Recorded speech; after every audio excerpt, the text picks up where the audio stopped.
Do not skip this prayer. Sa ngalan ng Ama, ng Anak, ng Espiritu Santo. Amen. Lord, I put my trust in you. Ipinagkakatiwala ko po ang buhay ko sa inyo. Kayo po ang nakaalam ng lahat ng mabuting bagay sa mundo. Alam nyo kung kailan kami masaya, kung kailan kami malungkot, kung kailan kami nahihirapan, kung kailan kami pasukuna, kung kailan kami lumuluha. And you know everything in us.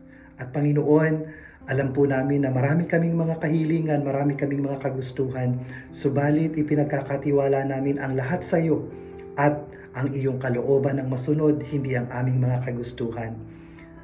Lord God, I continue to pray for all those people who are watching this video right now, who are asking many things in you. Lord God, grant their heart's desire. Ipagkaloob niyo po, Panginoon, sa kanila ang kanilang mga kahilingan kung ito ay makakabuti sa kanila. Lalong-lalo na doon sa mga tao na nawawala ng pag-asa. Remind them, Lord, that you are our only hope. Remind them, Lord, that without you, we are nothing. Ipaalala niyo po sa kanila, Panginoon, na kapag wala ang inyong tulong ay wala rin po kami. It is not about what we can do, but it is all about what you can do for us. Panginoon, kami po ang nangangailangan ng iyong tulong, ng iyong gabay.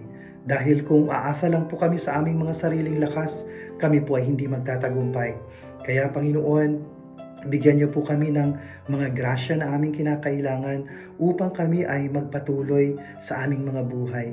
Alam po namin, Panginoon, that you are always with us because that is your promise. I will be with you until the end of time.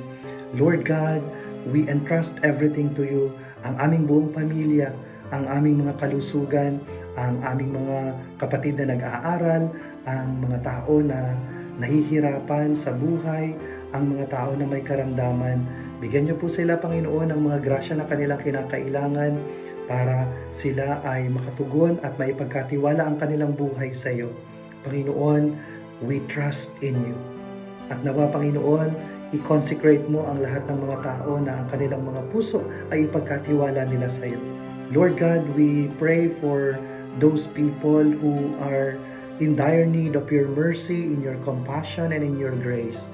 We ask you to be with them and allow them to feel your love, your mercy, and your compassion. Panginoon, muli po nagpapasalamat kami sa lahat ng mga biyayang aming natatanggap mula sa iyo at kami po ay humihingi ng tawad sa aming mga pagkukulang at sa aming mga pagkakasala. We ask this in the name of Jesus the Lord. Amen. Sumainyo ang Panginoon at pagpalain kayo ng makapangyarihang Diyos, Ama, Anak at Espiritu Santo. Amen.